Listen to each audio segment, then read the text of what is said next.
In today's Take a Day, I want to talk about the Los Angeles Clippers and two key areas they need to continue to work on to have success in this season. Now, before we get into that, though, please like, subscribe, also hit the notification bell, just so you can get the newest and the bonus content first. We put out content every day, so you won't miss any content here. Let's go ahead and jump right into this.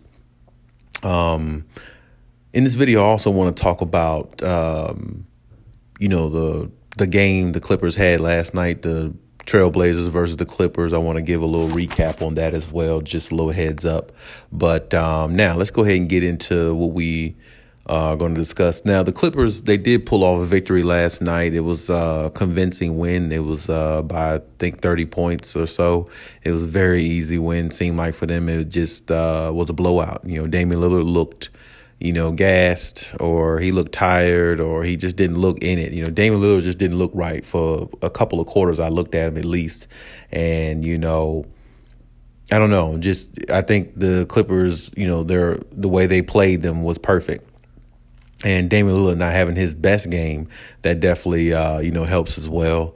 But at the same time, as far as the Clippers, I see two things the Clippers did last night versus the Trailblazers. And I think they need to continue to exercise these two things continuing the season and trying to better themselves during the season while the season's going on.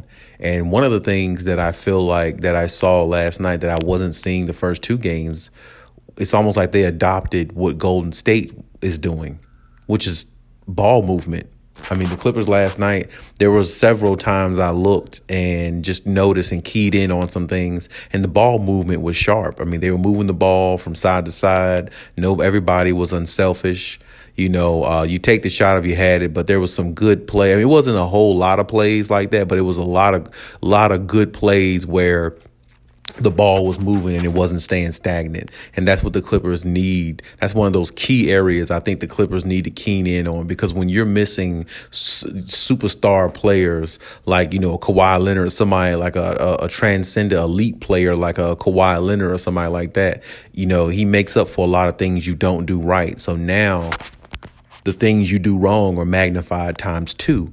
And like I said, Kawhi Leonard makes up for a lot of that. And when he does those things, it allows a team to have a freedom on both ends of the floor. But now the Clippers don't have that freedom on both ends of the floor. Both ends of the floor have to be 100% intact.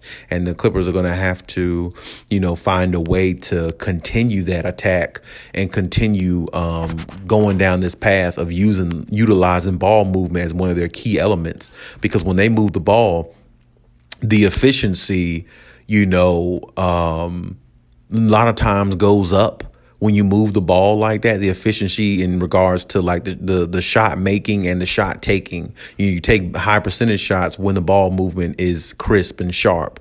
And even there's times, even when you struggle, when you have good ball movement, it still actually, pans out, for the team that's moving the ball, because it confuses the opposing team in regards to who they should guard and who's going to take the shot. And that's exactly what you want. You want to confuse the opposing team and not make yourself too predictable. So that's one thing I feel like the Clippers should continue doing, even when Kawhi Leonard comes back, continue like they did last night, continue using that ball movement and, and continue to utilize, their strengths, because their strength is scoring. They have a lot of depth. They have a lot of scorers.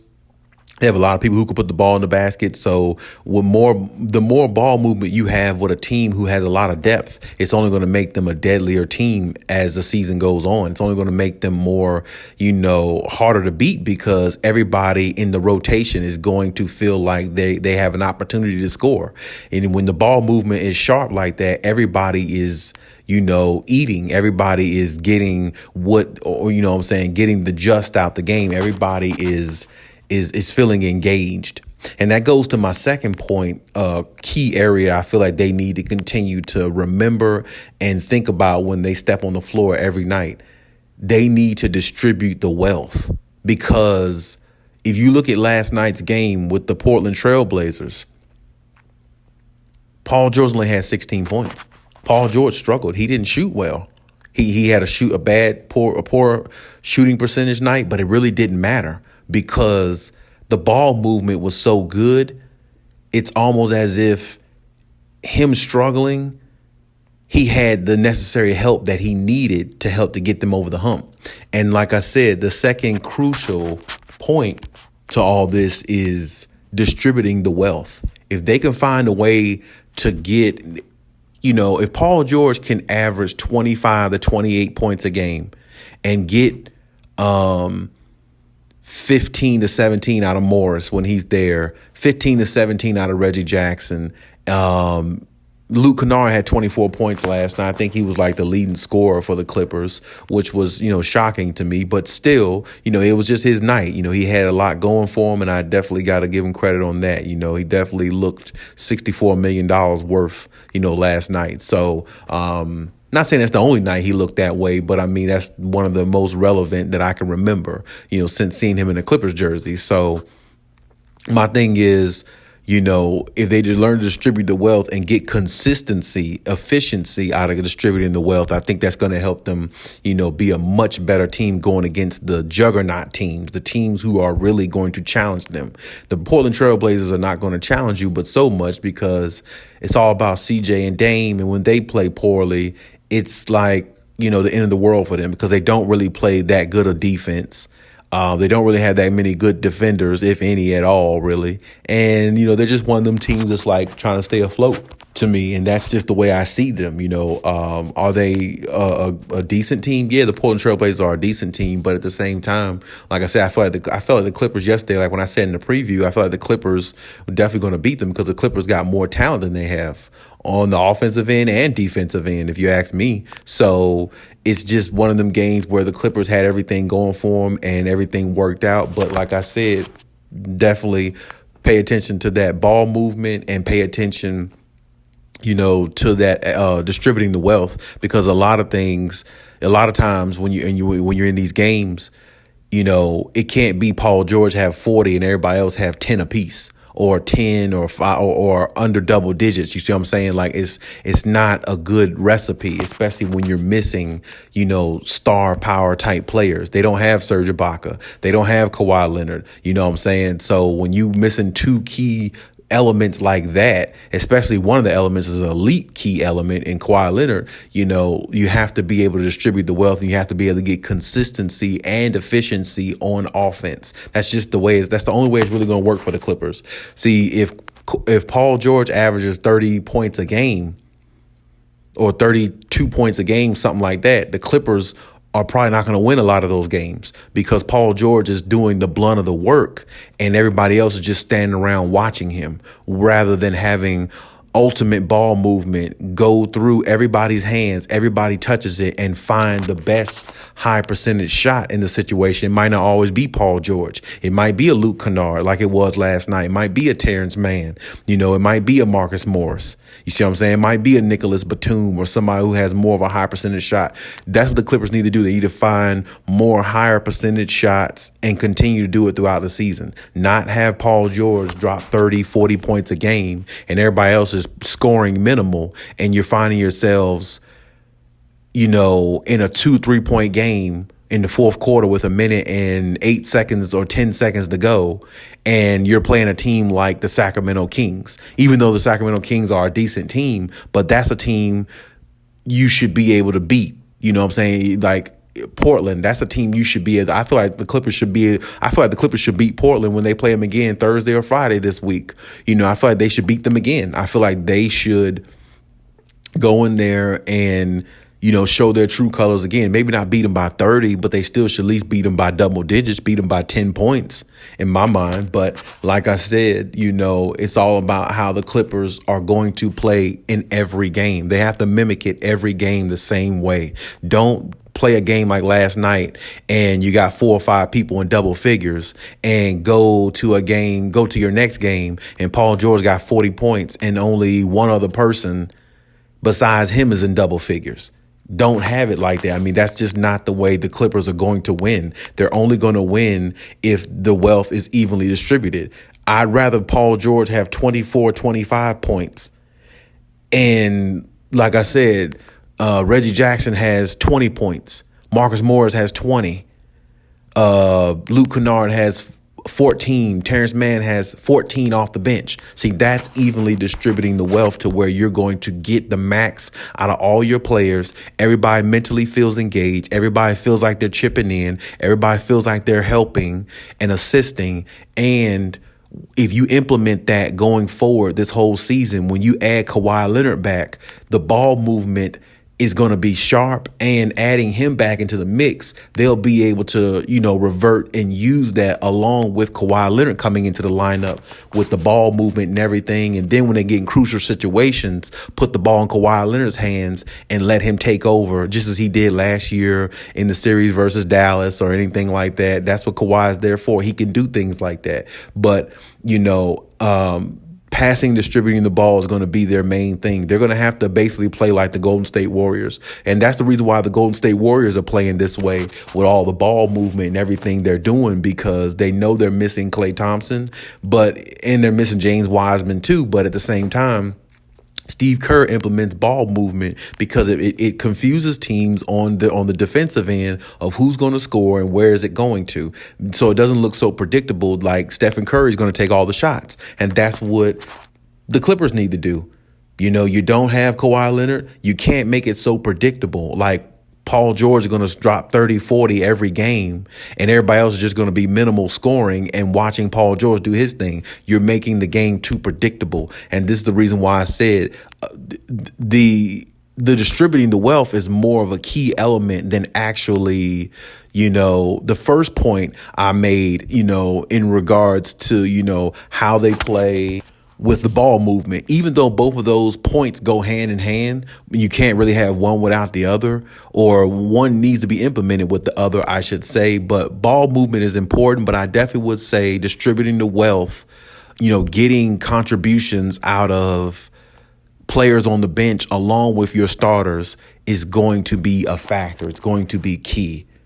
Now, of course, you're going to play better teams in the season. Of course, better teams are going to give you more of a challenge. But at least if you have that ball movement and you're trying to distribute the wealth between the bench players and the starting players on your team, it makes you, like I said, it makes you less predictable. And I feel like any game you go into as a team and you're less predictable, your chances of winning are really high because the other team really doesn't know what to expect. And like I said, if every team just expects Paul George to go out there and drop 40 points every night, well, it's going to be easy to beat the Clippers because just to let him do his thing and shut down the rest of them, or just, let him do his thing and let the rest of the players sit around and watch Paul George and really don't contribute and don't put up that many points and score. And it's going to allow you to beat the Clippers because it's going to make the Clippers a one-dimensional team. And that's what the Clippers don't want to be stagnant and fall into, and becoming a one-dimensional team, because if they do that,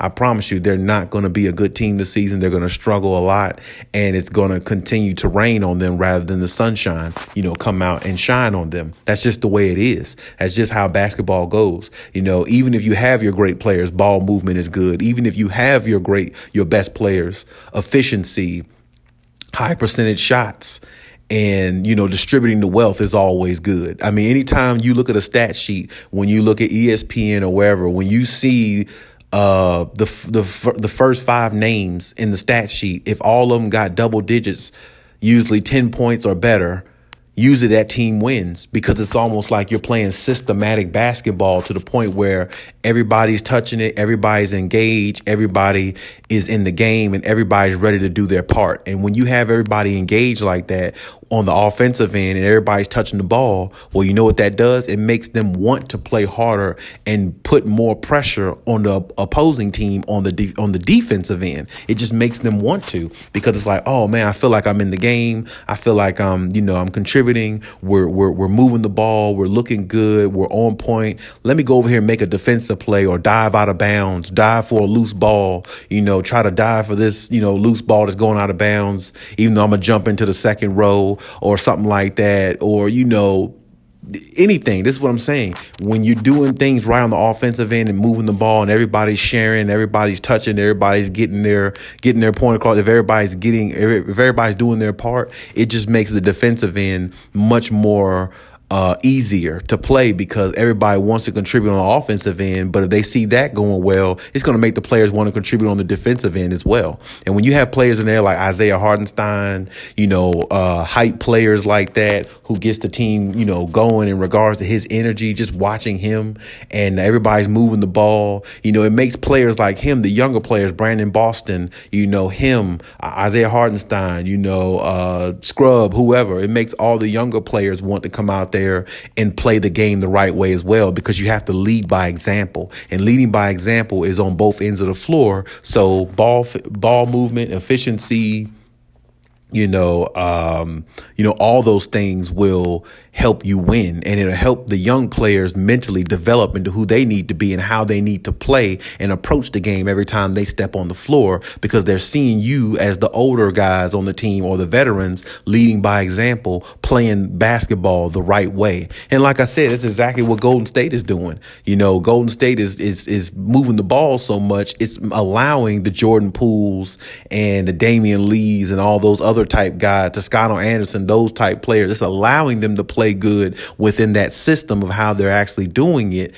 And when they get Klay Thompson back and other players, well, it's going to make them more of a deadlier team, because the ball movement, they're already mentally used to it. So they know what they need to do when they come in the game, and they know exactly how they need to play when they're playing a better team or a better competition. And that's exactly what the Clippers did last night against Portland, even though Portland is in better competition, but it's a stepping stone. It's a start to opening up something that I feel like they need to continuously keep doing. You can't continuously keep relying on Paul George, because he has a lot of nights where he just doesn't shoot efficient. He's just not an efficient type scorer. He's a streaky type scorer. So when you have a streaky type scorer in Paul George, you got to be able to be more efficient with your offense, ball movement, and everybody has to touch the ball, and you have to be able to distribute the wealth scoring wise, because you don't want to put too much on Paul George, because honestly, Paul George will win you some games, but he'll lose you a lot of games too, because like I said, he's just not an efficient scorer. He's one of those scorers who's really streaky. When he's hot, he's hot. When he's cold, he's cold. So if that's your best player right now, until Kawhi Leonard comes back, of course, if Paul George is your best player, and your best player is a hot and cold type player, he's not consistent like that, with the efficiency of his shooting and his high percentage shots and all those type things, you have to be able to distribute the wealth more in order to make the team more effective, because you don't have that one guy that goes out there who's efficient every night, gets his shot when he wants to, shoots a high percentage all the time, knockdown free throw shooter. You could put the ball in his hands with the game on the line and he'll come through. You don't have that type guy, because that's Kawhi Leonard. That's Kawhi Leonard all day. Efficiency, high percentage shot, could take the last shot, make the last shot, put the team on his back. That guy you don't have. So since you don't have him, the ball movement it needs to be magnified times 2, because Paul George can carry the load. He just can't carry it for a long period of time. And that's what the Clippers need to implement. What they got out of Luke Kennard last night, well, they need more of that. Because if Marcus Morris is not going to be consistent, I guess he's going to have to become Marcus Morris. I mean, hell, they both got the same amount of money. They both got $64 million contracts. So if Marcus Morris don't play the part, then Luke Kennard needs to be that guy. I mean, I don't know. Or, if Luke Kennard is going to play the way he did last night anyway, continuously. I don't think he will, but I think he will be a little bit more active in the offense. I feel like Ty Lue is really trying to put him in the offense more, which would be good, because like I said, I feel like it'll just, give him more experience. The thing with Luke Kennard is, he doesn't always play the greatest in the world or the best, but you got to understand, he doesn't really have that much experience. I mean, he hasn't been in the league that long, so, I mean, in Detroit, that was just a warm-up session, really, because he wasn't even really playing to the level I thought he could be, because Detroit is just so terrible. Who cares about the Detroit Pistons, right? Cade Cunningham is going to be a lost soul out there unless he becomes like an MVP or something like that, because Detroit is just, the Pistons are just a garbage team. The city isn't bad. I've been there before, but the team is just horrible, and they're just not going nowhere no time soon. So, I mean, now we're starting to see Luke Kennard play a little bit better, of course, since he's been on the Clippers, but he's going to have to ascend even more, because I think Ty Lue is really trying to implement him more in the offense, because he feels like what Luke Kennard could bring can actually help them, because he does try hard on defense and he is a high efficient shooter. He doesn't take bad shots, and he will definitely pass the ball if he needs to. He doesn't mind passing. He's not a selfish type player either, so that definitely bodes well and helps with the team. And definitely, Ty Lue looks at that probably, and definitely wants to put him more in the offense. So we'll see exactly how Ty Lue does with his rotations. We're going to need more out of Zubac. I definitely think that, Zubac might lose a couple of minutes to Isaiah Hartenstein if the gameplay doesn't pick up, because like I said, you're not exactly sure about Serge Ibaka anyway, about his injury and his health and all that, and how or when he's going to come back or how he's going to look when he comes back. So you're going to need a good backup that's already going to be used to the rotations and how they play. So playing Isaiah Hartenstein is definitely a good move, I think, by Ty Lue, to get him ingratiated in the offense so he can kind of learn it, because I'm not sure about Serge Ibaka, and I'm pretty sure a lot of other people aren't either. So I'm pretty sure the Clippers aren't either. So, I mean, it's like, it's been like, 1 or 2 years, something like that, 2 seasons. Serge Ibaka really hasn't, come around yet. But I mean, hey, like I said, you don't want to rule him out. I definitely, still got confidence in Serge. Like if he does come back, I feel like he can contribute. I just don't know how much he can contribute. And if he's not going to contribute to the point where, everybody's used to seeing him a couple seasons ago, well, I mean, it's going to be tough for the Clippers in the center position anyway, because you're not going to have that shot blocker that you anticipate having and that versatile big man that you anticipate having as well. So, but we'll see how that goes and everything there. But big win by the Clippers last night. They needed it. They need to get on the board. Like I said, getting that first win a lot of times could be hard when you don't have your main players, but at the same time, it could be very, very good, in regards to your confidence. It could be very fruitful in regards to your confidence going forward, because now the Clippers saw what worked for them last night against a team who has 2 elite type scorers on there, or at least 1 elite type scorer in Damian Lillard, and a really good subpar scorer in CJ McCollum. But you need to utilize that same thought process going to every game. You need to move the ball. Paul George, don't focus on Paul George having 40 points. Let Paul George have 25 points. And Luke Kennard have 16, and Terrence Mann have 15, and Reggie Jackson have 19, and Marcus Morris have 19, and Zubac have 12, and 15 rebounds, 10 to 15 rebounds. That's how the Clippers are going to have to play if they want to win. And a lot of people may disagree with the take that I'm saying, but I'm telling you, that type of efficiency is going to make them so much more dangerous and so much more unpredictable, where they're going to overwhelm some teams, and then it's going to allow them to start fast in a lot of games. There's a lot of games I saw last year, and even the 1 or 2 games this year up until last night, the Clippers didn't start fast enough. They would start out kind of lagging, kind of slow, make their way into the game, tie the game up in the fourth quarter, and then the last couple minutes they will lose energy trying to close out games. And we saw that a lot last year. But this year they need to kind of do it a little bit different, especially without Kawhi Leonard, because like I said, with a superstar like him, you can lose 1 or 2 games, but then go on an 8-10 game winning streak easily. You know what I'm saying? Because he just makes up a lot for, like I said, on offense and defense.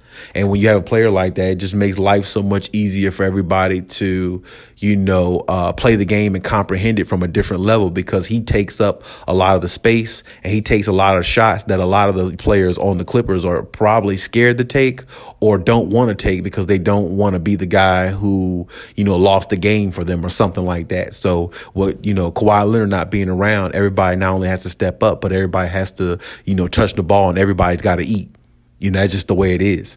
So like I said, I'd rather Paul George have 25 points with 4 or 5 other players in double figures along with him, rather than Paul George having 50 points and only 2 players in double figures along with him. The Clippers are not going to win that way. It's going to have to be the other way around. But hey, that's my take on the situation. Leave any comments in the comment section as always. We'll discuss them. And hey, Khaliis out.